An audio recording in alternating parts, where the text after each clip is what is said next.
just after 6 o'clock, Monday the 1st of September. And here we are, just setting off to Holyhead ferry port for Dublin.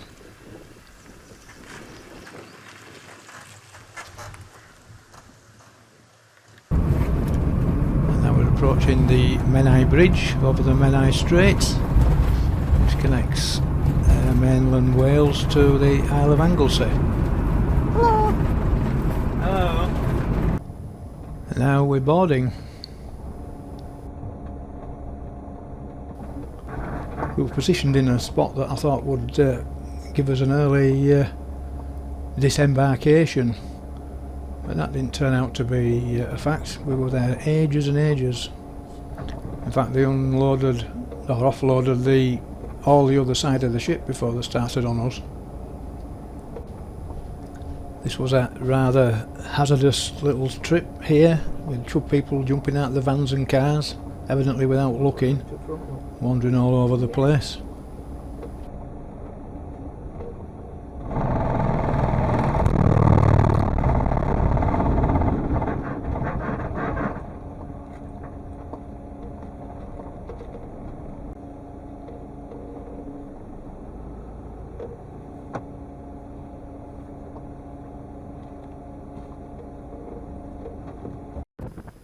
Well, we're well on our way now, so Dublin, here we come.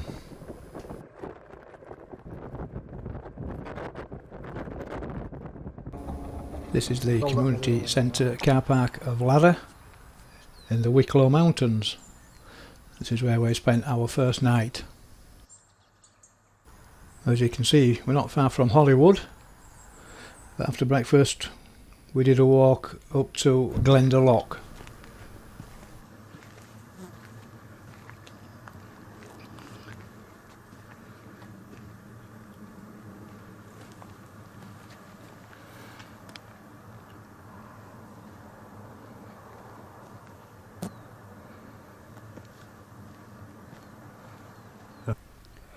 So there we are, high above the round tower and the early monastic city, which we'll see more of later when we pass it on the way back.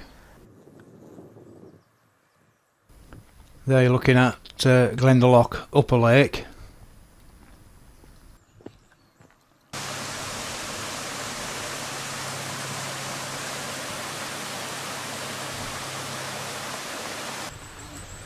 Happily grazing in amongst the sheep there is what I think's a muntjac deer.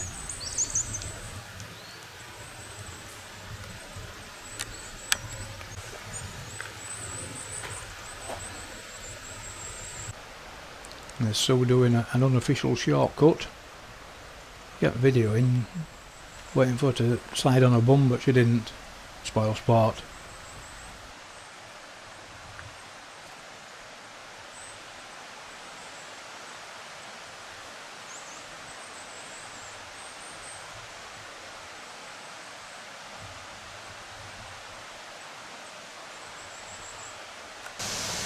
This is Pornas waterfall.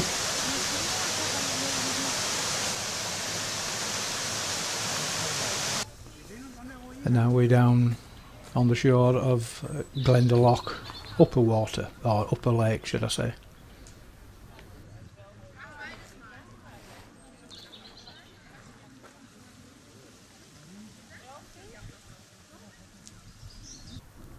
And this is the lower lake. Now here we are back at the, well not back at it, but this is the place that we could see from up above, the monastic city of Glendalough and the tower there. And this is St Peter and St Paul's Cathedral. It's the largest and most imposing of the buildings at Glendalough.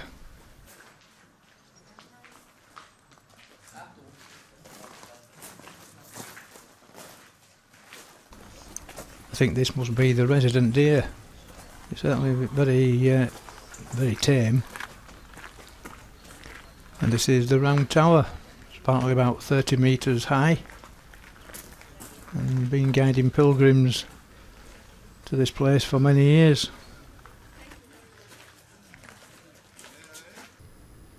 So this is Turlough Hill viewing point, just up the road from Glendalough. And that, I believe, is Loch Nahanagan.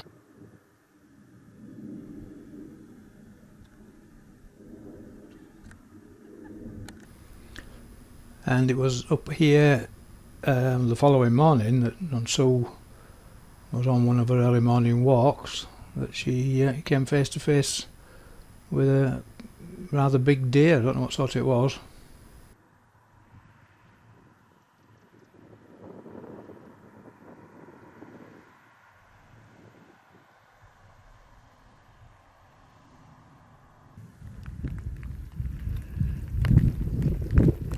Hello. This obviously was Sue's early morning experience with the deer. And then after breakfast we drove to Blessington, a town on the border of County Wicklow and County Kildare. And then we did a bike ride. I had a bit of a problem with my chain, snapped a couple of times, so we had to abandon the ride. I'm just running up the hill here to find a safe place to repair the chain. So from Blessington we set off again to the Rock of Cashel. It's about 80-mile drive, I believe it was. So the Rock of Cashel, also known as Cashel of the Kings, quite a local legend. It originated in the Devil's Bit, a mountain 20 miles north of Cashel, when St Patrick banished Satan from a cave, resulting in the rocks landing in Cashel. It's also reputed to be the site of the conversion of the King of Munster by St Patrick in the 5th century.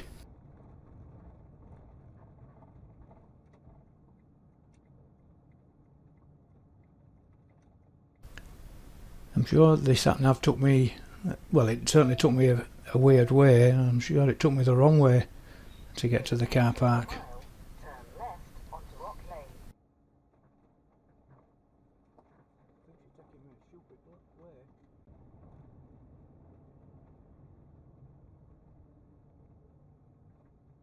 But we're almost there now, so it's worked out okay.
This is the hall of the Vicar's Choral inside the cathedral. And then after another sort of longish drive down to Blarney Castle, that was the end of quite a long day. So here we are at Blarney Castle. I'm just making our way to the castle to join the queue to kiss the Blarney Stone. So for those that don't know, you climb up a spiral staircase right to the top of the castle, and then you have to bend over backwards with a little help from the chappie up there to be able to reach the Blarney Stone to kiss it. And there you can see somebody having a go. And there's the story of the stone. So this, I think, is the main sort of banqueting room, family room, and gives you a nice gentle start to the spiral staircase with these wooden stairs.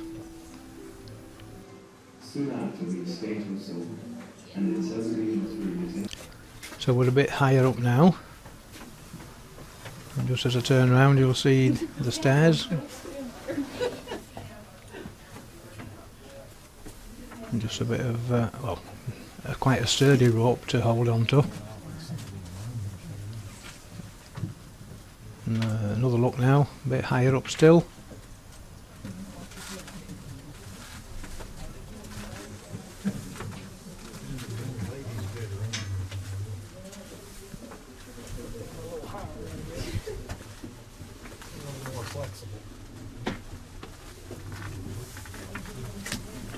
And as we pop out onto the parapet, somebody's looking a bit anxious, but we're nearly there.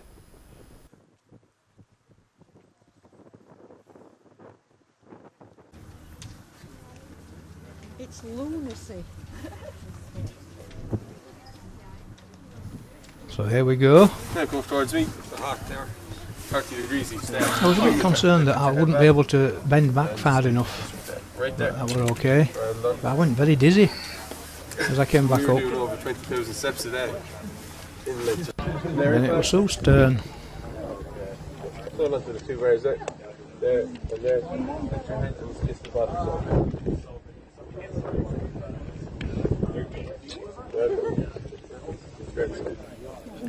This is the murder hole that we had a look at on the way down. Apparently if you were a visitor and the guards didn't like you, they pulled a lever and you dropped straight through.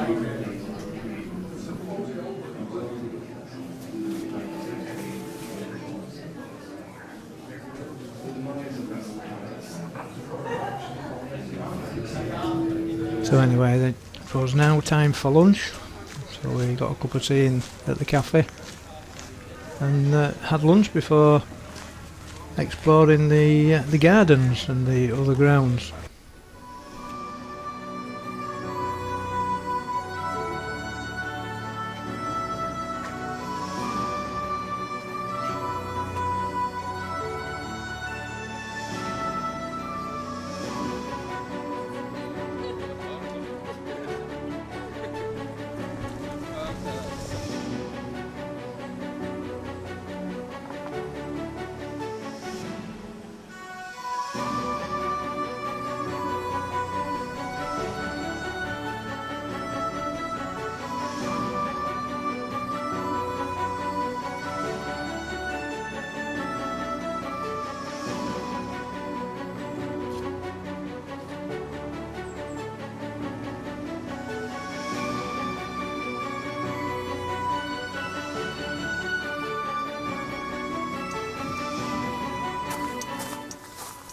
This is a megalithic tomb portal with a certain amount of mystery attached to it.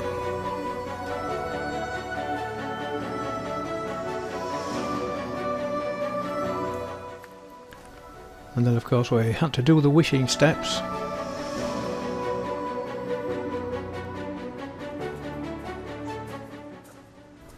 And also have a look at the witch's kitchen.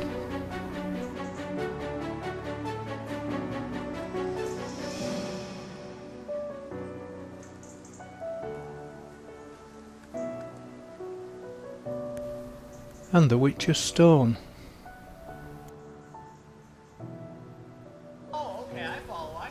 So after all that, it was back to the van and another longish 74-mile drive to Moll's Gap in County Kerry. And we stayed here 2 nights. Tomorrow we did a bike ride one way, and then the following day, somewhat feeling so brilliant, so I did a ride on my own and went the other way.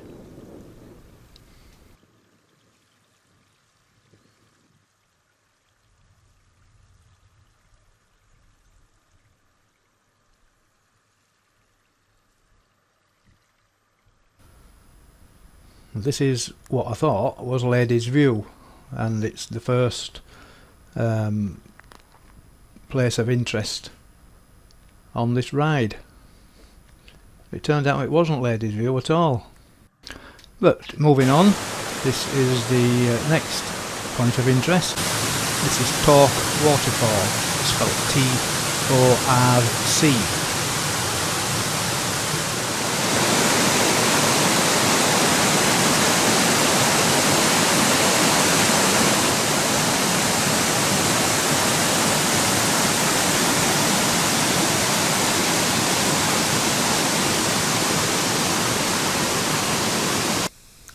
Our next port of call is Muckross Abbey. There's a few shots of the outside.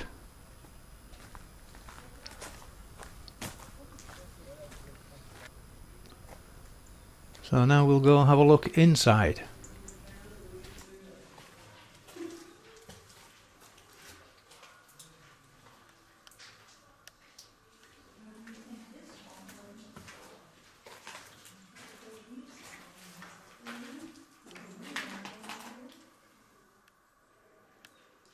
In the centre of the cloister here is a yew tree that's reputed to be 500 years old.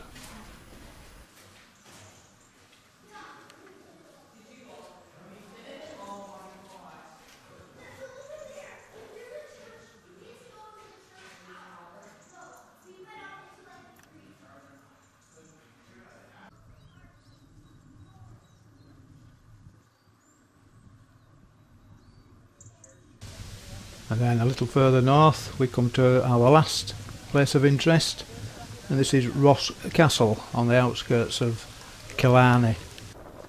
And as you can see there, it's in Killarney National Park.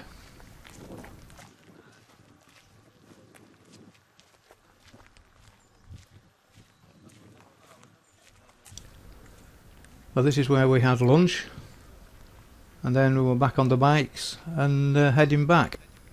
The next couple of clips are from the helmet cam, so don't take any notice of the date. I just can't seem to get the date to stay as it should. I still hadn't been able to obtain a new chain to replace the one that broke twice, so therefore it was a little bit short. So I stopped off at a bike shop to try and get one, while Sue carried on. I still didn't get one. And this is the proper Ladies View. The helmet camera got twisted round, so I've had to straighten it up a little bit.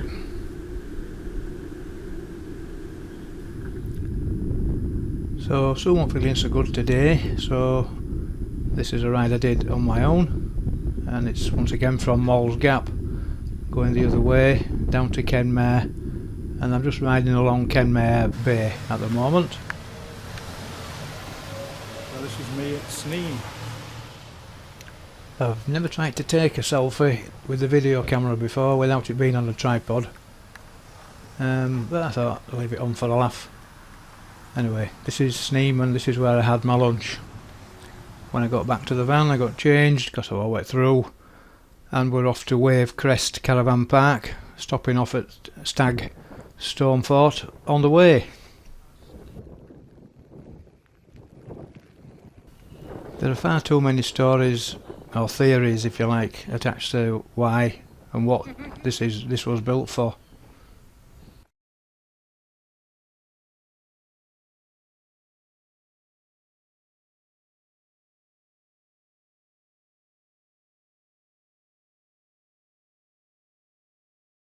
The road to and from Stagfort was pretty narrow, and these sheep weren't too happy. But here we are now at Wave Crest Caravan Park. And we had a fair bit of wind and rain during the night. But this morning we set off for a little walk up to the nearest village of Caer Daniel.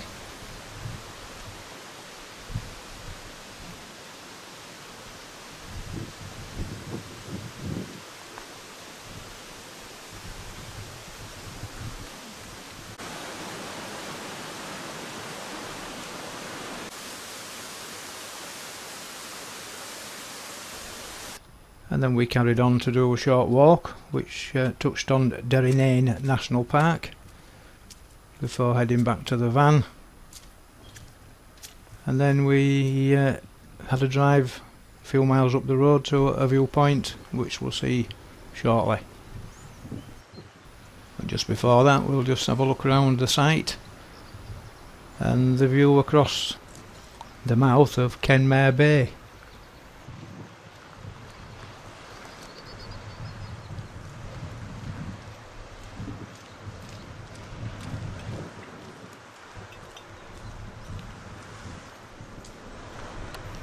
This is the viewpoint I mentioned before, Comanchist.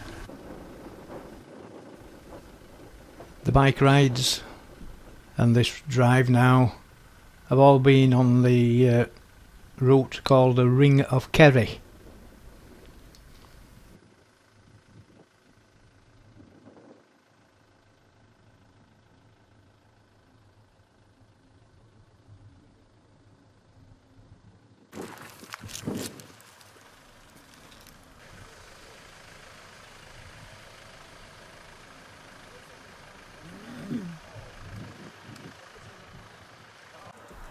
This is where we stopped for the night, Paddy O'Shea's pub.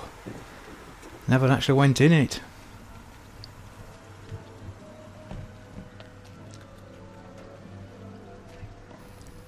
It may sound strange, but we're actually looking at southeast there, but that is the North Atlantic Ocean.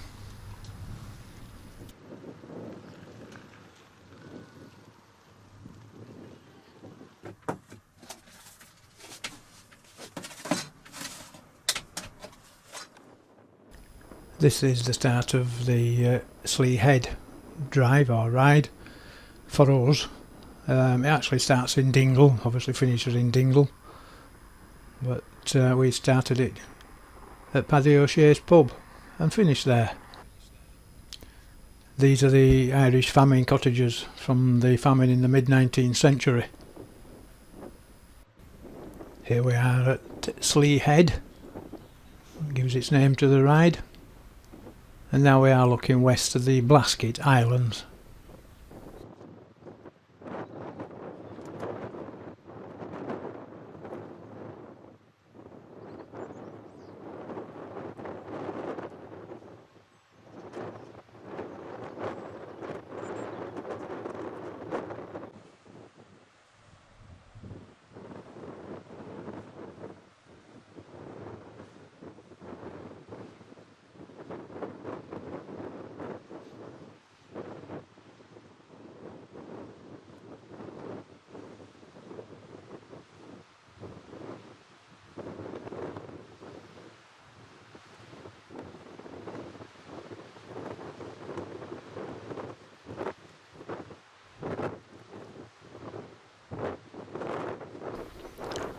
Sue wasn't feeling so good on this ride, so she went a little bit further than this and then turned back. And it's probably just as well, because it actually turned out to be 10 miles further than what I thought it was, or what Google told me it was.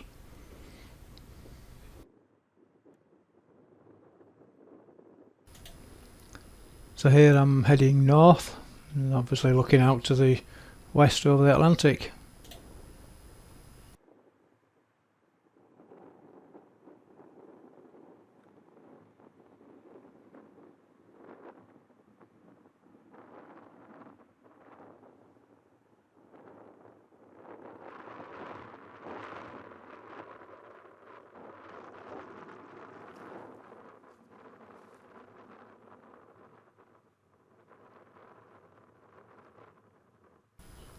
And still going in the same general direction, but these are from the helmet cam. No date, so I must have taken the date off just so it didn't confuse me and everybody else.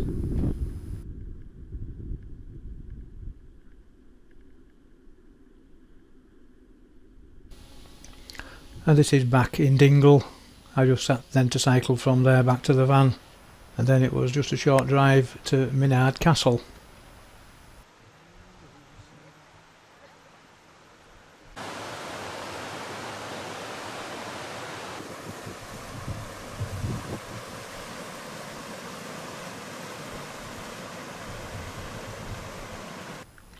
I think we saw more fuchsia than any other flower or shrub. The roads were literally lined with them. We were going to stay here the night, but decided to move on. So we drove to Foley's at the Pike, pub and restaurant. But when we got there, we found out it didn't open. But luckily, we saw the proprietor, the landlord, whatever you want to call him, and he said we were okay to stay. So we had a free night there. It was very good of him. This is the village of Doolin, County Clare, and it seems to be pretty much owned by the O'Connor family. They own the caravan site that we're on and various other accommodation lettings. This is Gus O'Connor's.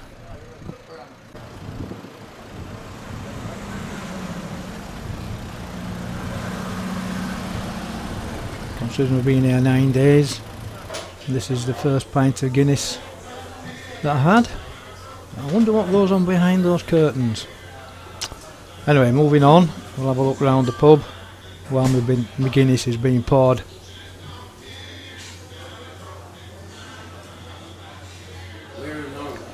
Looks like it's got the potential to be quite a lively place to get a ceilidh going every now and again. You just have to insert.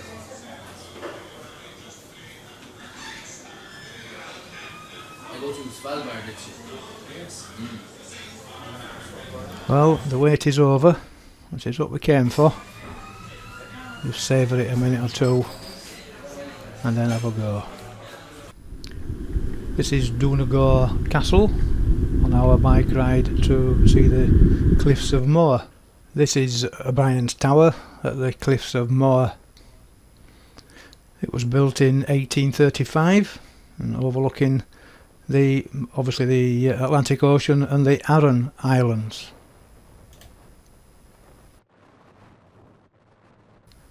We were going to walk there from the site, but I'm glad we decided to actually go on the bikes, even though it was quite blustery, as you can see, because the walking path was closed.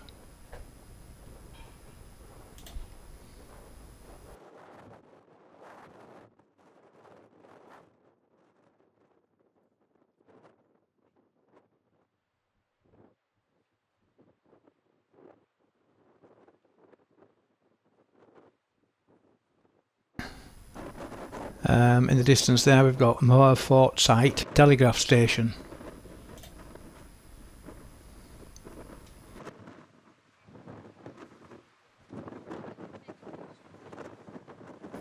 So from what you might call a proper site, we were back off-gridding it at Berry's Hole Abbey.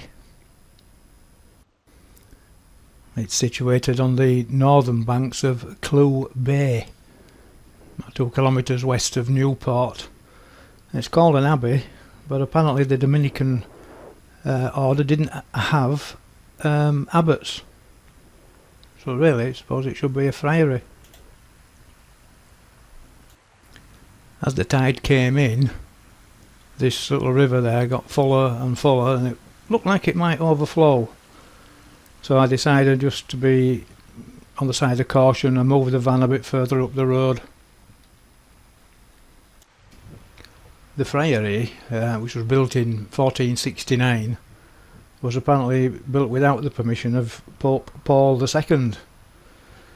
But Pope Innocent VIII decided to forgive them in 1486.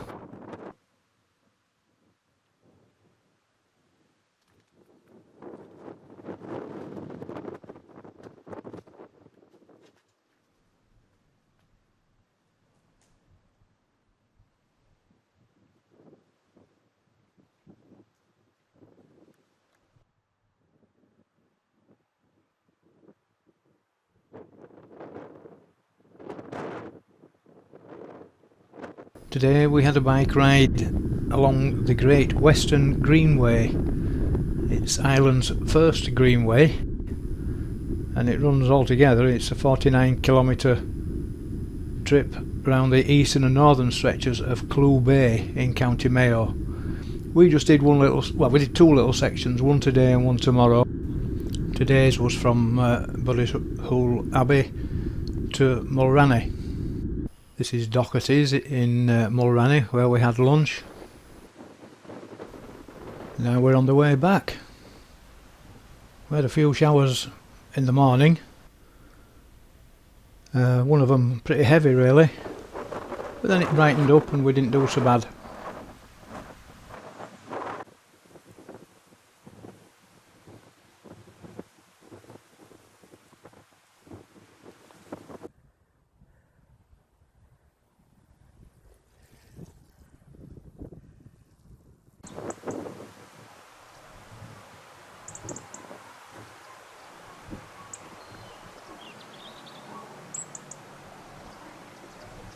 So after the ride we drove to Mulranny, and here we are at Mulranny Harbour, another off-grid location. This is where we stayed that night.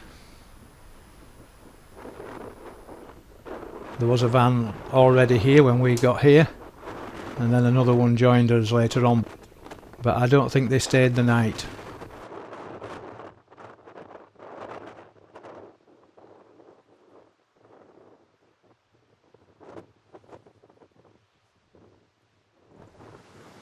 This is day 2 on the Great Western Greenway, and this time it's from Mulranny, Mulranny Harbour actually, to a little place called Cashel on Achill Island.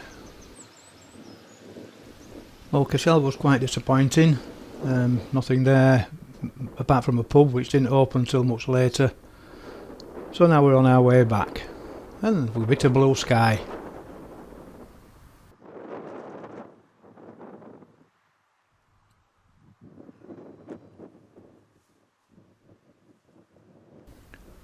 And then it's back to the van and on to Achill Island proper. Here we're crossing Achill Sound.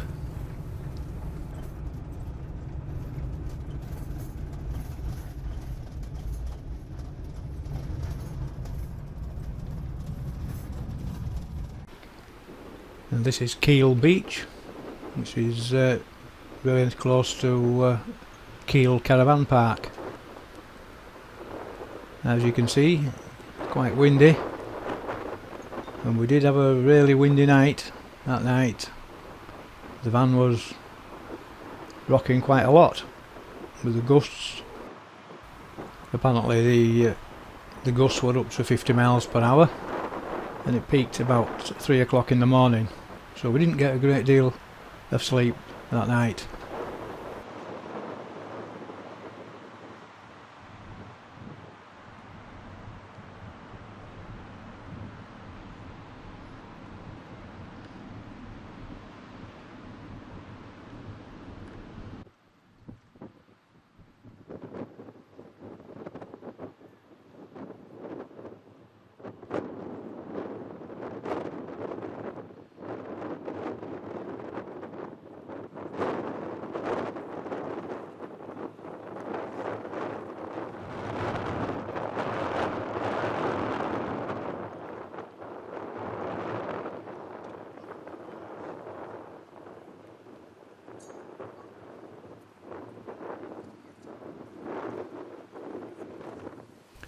So even though it peaked at 3 o'clock, it's still quite windy and overcast, as you can see. Looks like we'll be having mutton for tea tonight. Anyway, since it wasn't sunbathing and swimming in the sea day, we walk up to the deserted village at Slieve Moor. This is the cemetery at Slieve Moor, and these are the scant remains, if you like, of the deserted cottages and the deserted village. Apparently these cottages were used during the spring and summer months when the villagers brought the cattle up here, and they also planted some corn. And then after a couple of months, when the supplies had run out and the cattle had eaten the vegetation, they went back to the houses in the town and continued the life as a fisherman until autumn, when they went back up to reap the corn to feed the half-starved cattle. But then they were abandoned in the middle of the 19th century due to the potato famine.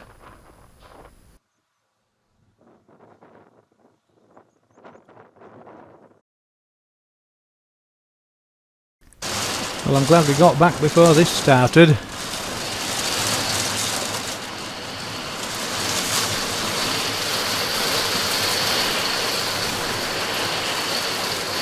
Well, that's enough of that. And today we had quite a long drive to get to the Quilca Mountain Park. Well, luckily it's a better, drier day today for our trip into Northern Ireland to do the boardwalk trail and the stairway to heaven.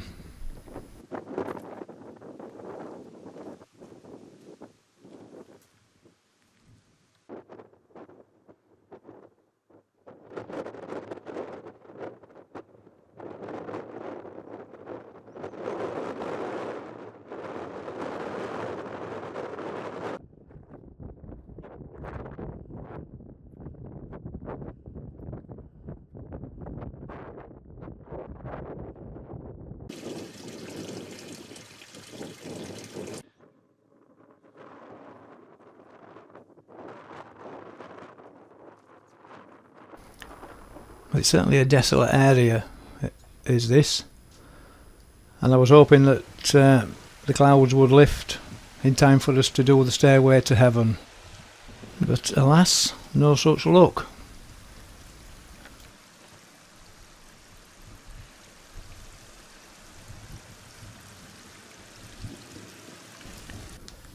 Well, this is the stairway. Is that heaven?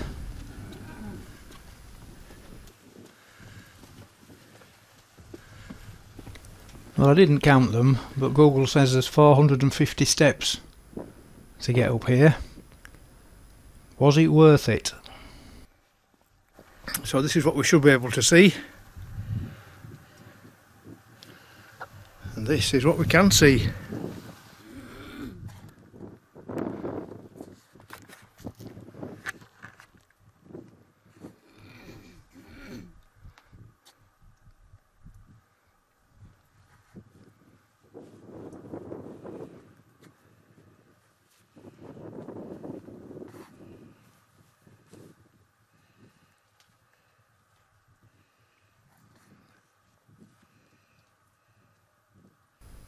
Oh well, never mind. Might as well start getting back now then.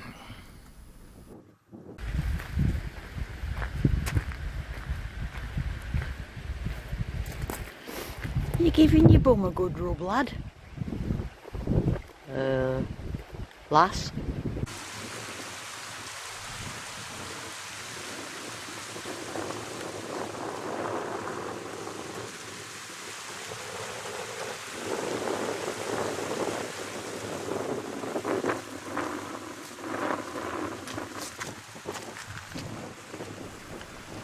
This mum were giving her calf a real good clean up.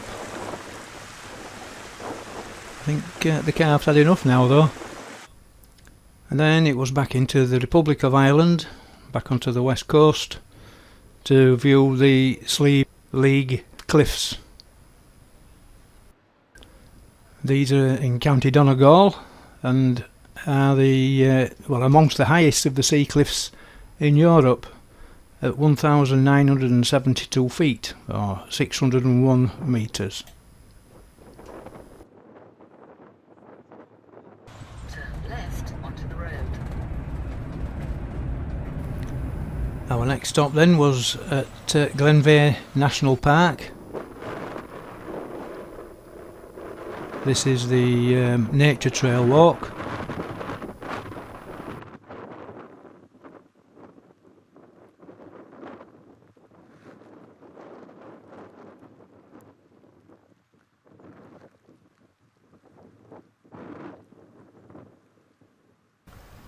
when we'd done the nature trail walk, we joined it up with the castle walk.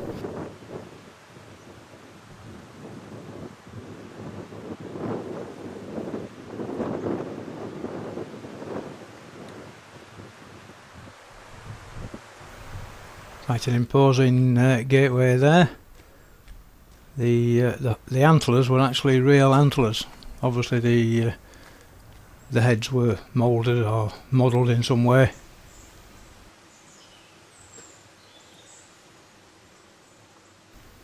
So this is Glenveigh Castle, situated on the banks of Loch Veigh. And these are the castle gardens. As I was exploring the gardens, came across these two very tame birds, one of them a chaffinch and then the robin. The hare seemed fairly tame as well.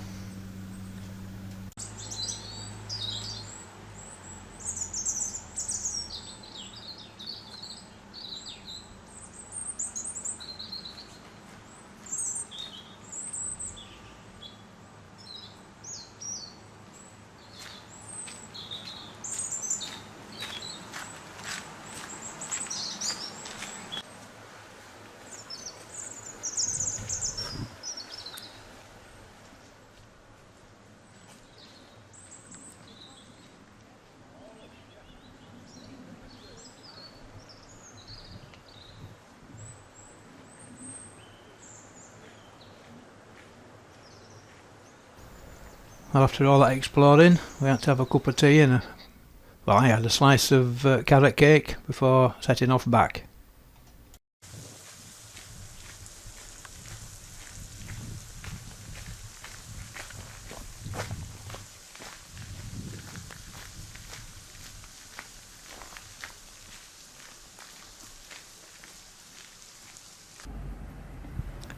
This probably isn't the same robin, but it's still very, very tame.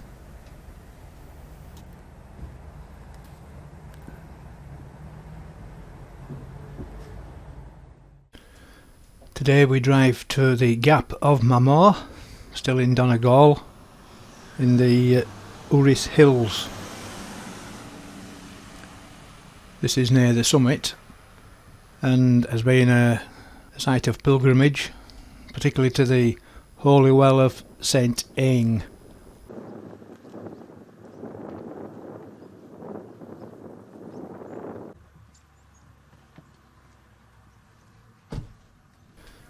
Well, that's my little van there.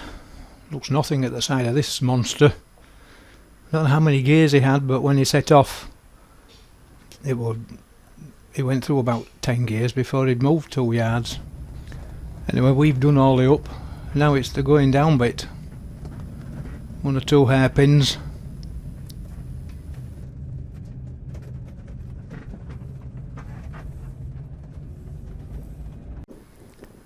So we just pulled into this viewpoint. Let the brakes cool down a bit as well.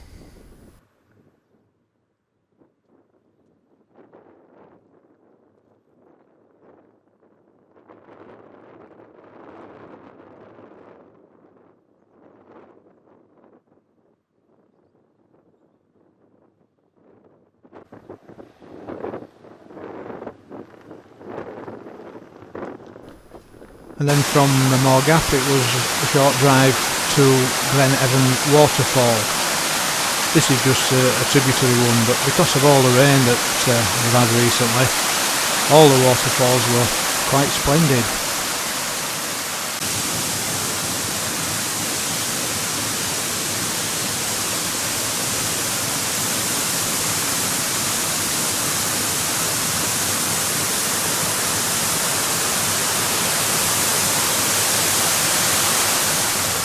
And this is Glen Evan Waterfall, so thank you Doris Russo for making it accessible.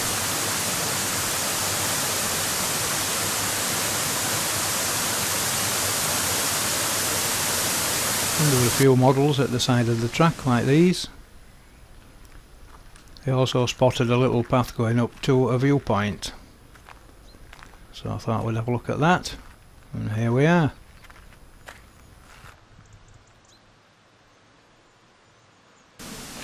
here are a few more of the trackside models. And then of course soap and some flowers. And then it was back to the wild Atlantic coastline to have a look at Carrickabbraggy Castle.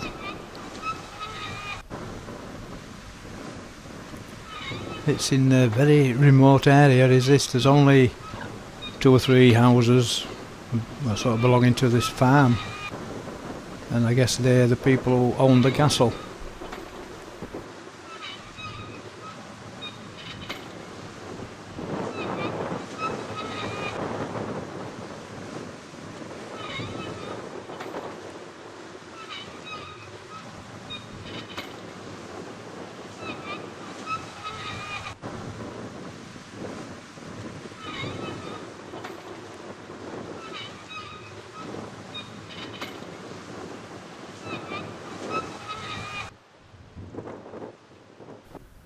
And our last port of call before going to the campsite is Malin Head. This is the most northerly point of mainland Ireland.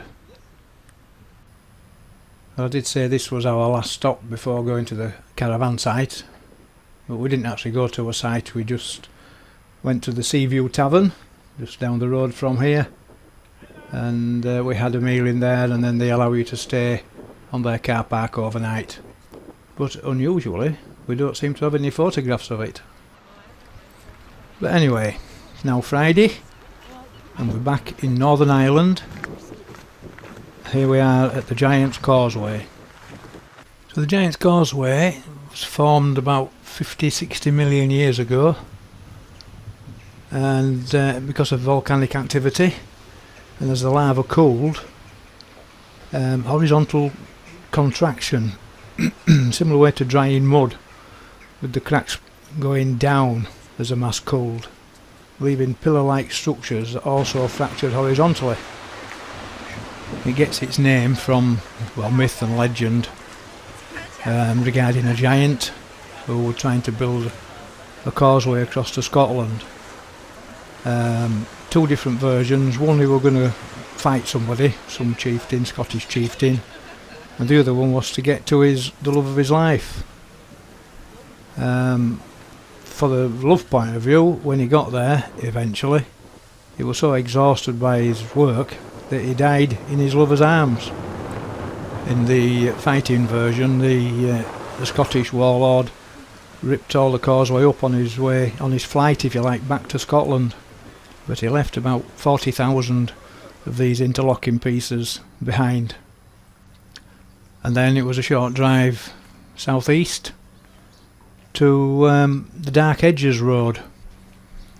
It's been used as a film location in Game of Thrones. It was the King's Road, and also in the Transformers film The Last Knight.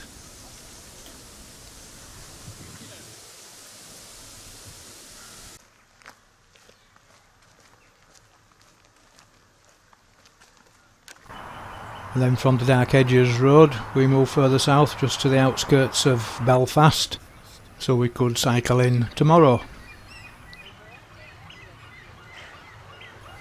There was a very useful cycleway that took us right into the centre. And these are the ferries that go from Belfast to Stranraer.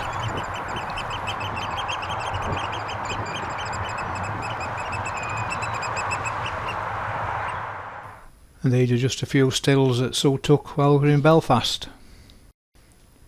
So after wandering round, well, mainly the market, we were back in the van, and then we drove to a campsite at Agalee near Craighaven, and this is towards the end of the bike ride that we did on Sunday. Then on Monday morning it was a drive into the Mourne Mountains. This is the climb up to Spelga Dam.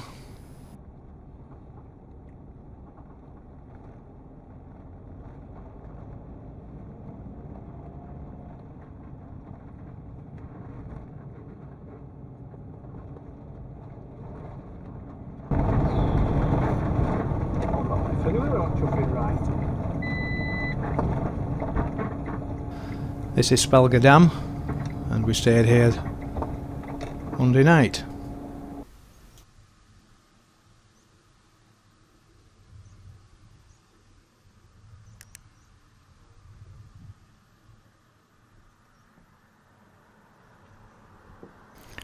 Well, you can't go to the Mourne Mountains without doing a walk. So here we are, doing a walk.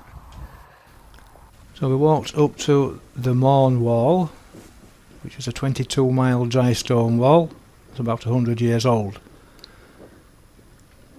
And then turn left up onto Sleeve Loch Shanna. This is the initial path, which is quite a nice path, but some did sort of deteriorated into this wet stony path. And sort of a bit of wet soggy ground as well. This is me on top of the stile doing a pirouette, so you can get a full panoramic view of what we could see. That's the Mourne Wall, the water that's just gone off screen there. I think that's a reservoir called Loch Shanna. It's possibly a slower panorama than I normally do. I just need to be a bit careful as I do my pirouette. I wouldn't want to fall off this stile, it would hurt. It's certainly a superb area for hiking. I don't think I'll ever come back though, I'm maybe a bit too old for all that now.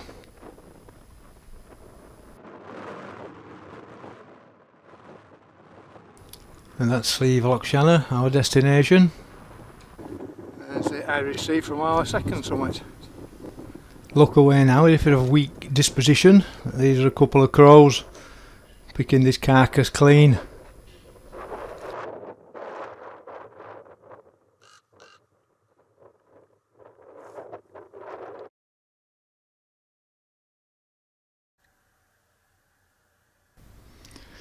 Oh, this was too good a morning to not do something, so I went out for a little ride. This is Fanny Reservoir.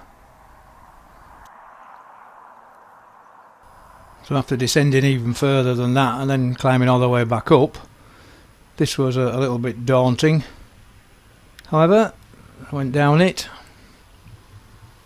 and then now I'm on the way back up. There goes the boy racer. This is one I did on my own. So I wasn't feeling up to it, so I just had a ride out, short ride, but plenty of climbing. So I think my legs had had enough by the time I'd finished.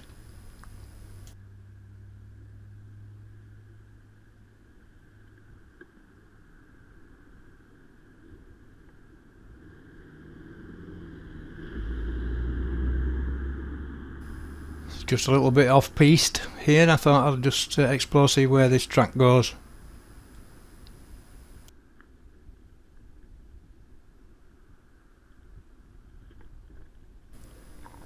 So it just went down to the other side of the dam, and in a minute you'll just see where we were parked. There we are. And then it was a drive then to a place called Slane. That was the towpath car park where we stayed that night, and I just went for a walk on these ramparts. It's just a path alongside the river, and it's not just an ordinary river, it's the River Boyne, famous for the battle in 1690 between King William III and King James II, and the result helped to ensure the continued Protestant ascendancy in Ireland. And these are obviously the ramparts.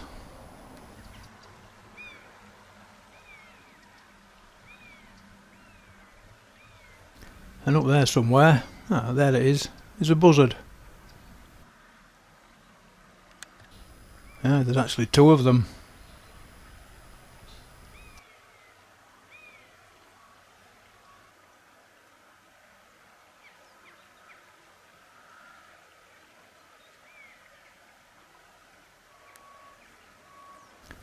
And as well as a couple of buzzards, there were loads and loads of blackberries and what I think is a comma butterfly.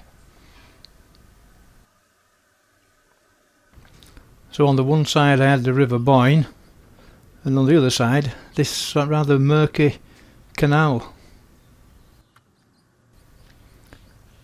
And this little bridge is the limit of the public right of way. So we're back in the Republic of Ireland now, as we were yesterday afternoon, and here we are now at Brunner Boyne. This is Europe's largest and most important concentration of prehistoric megalithic art. Some of the features, or the earliest features, they date from the Neolithic period, and the latest from the Anglo-Norman period. Brunner Boyne is dominated by passage tombs. One at Newgrange, another one at North, and another one at Douth. They're built during the 32nd century BC, and together they've got the largest assemblage of megalithic art in the whole of Europe.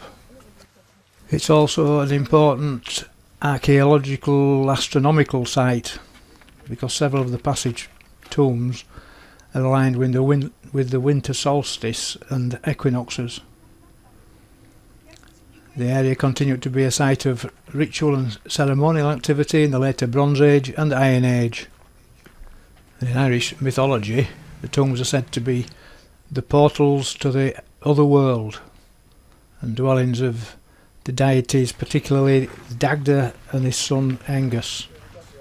Now, you do get to go inside, but you're not allowed to take any photographs or video while you're in there, so I just had a bit of a sneak up to it and zoomed in, but I'm not actually in there. So when we'd done the tour, it was time for a cup of tea and then the drive north to Carlingford Marina.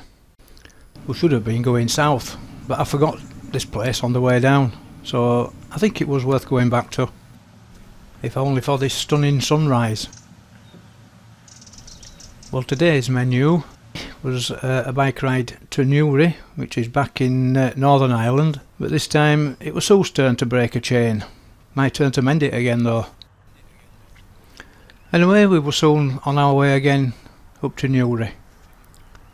This was another traffic free greenway type of a track, so that was brilliant.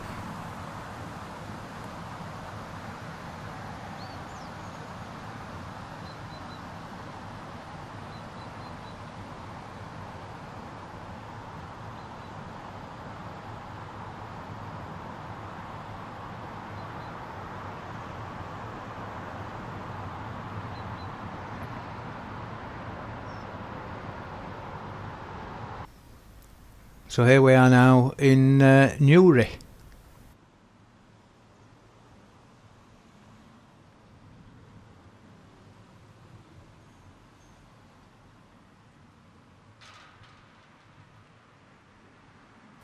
Well, I got some sync plugs for the motorhome, which were a complete waste of time, a chain for Sue's bike, and some liver for my dinner. I believe these are shaggy ink cap mushrooms. Well, we're well on our way back to the van now.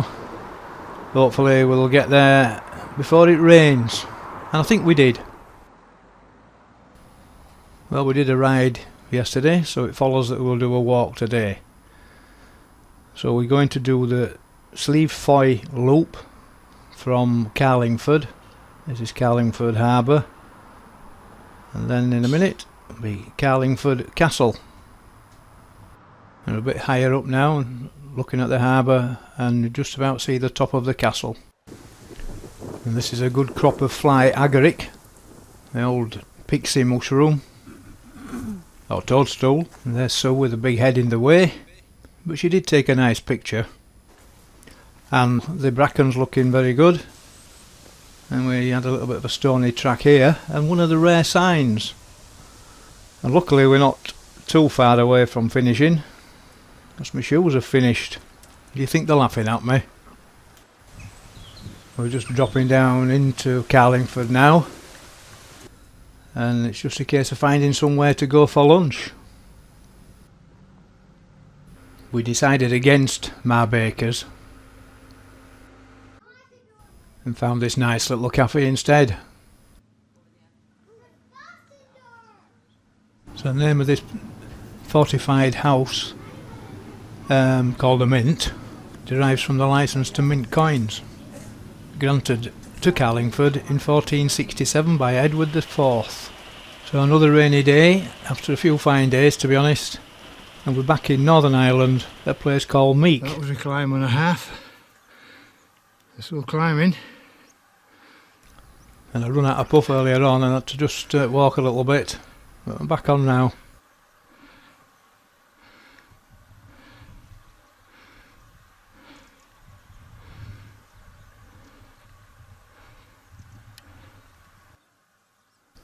Anyway, what goes up must go down, so this is our descent.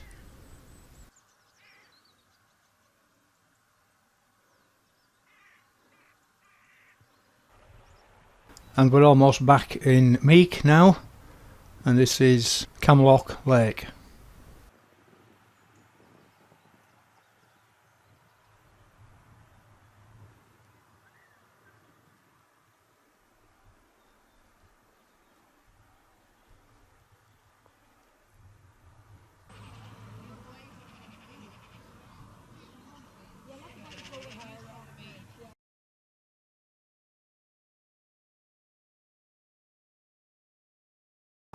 So Monday morning, an absolutely stunning sunrise. So after breakfast we went for a little walk just around the lanes in this area.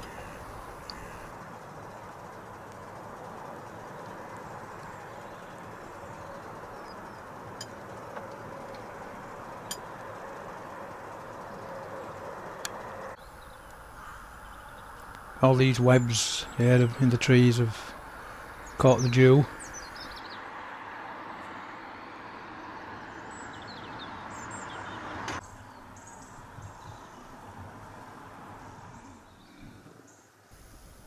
The site that we're on isn't actually a conventional site. It does have a hookup and fresh water and a chemical disposal point, but there were no toilets or showers or anything like that, and the pictures were very, very close together, a bit like an air in France. But for £10 a night, that were fair enough. So we're back at the site. These are some goats in this paddock, if you like. And then we have some llamas, a couple of emu, and some pigs in another shed in another field. Yeah, you can't. Oh, maybe you can reach my feet. Don't eat. I don't eat you, so you don't eat me, old lad. And hello to you too.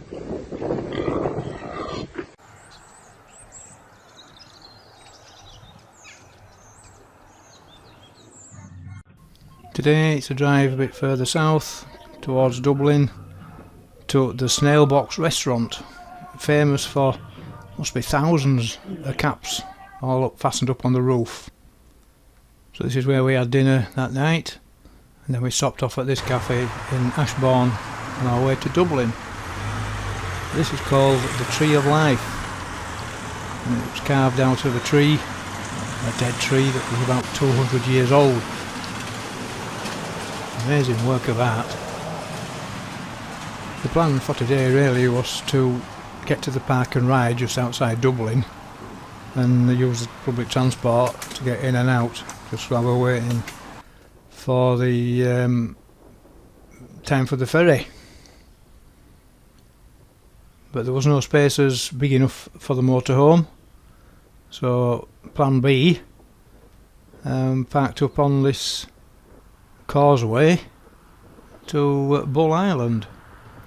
So rather than just sit in the van for a few hours, I decided I'd walk along the causeway.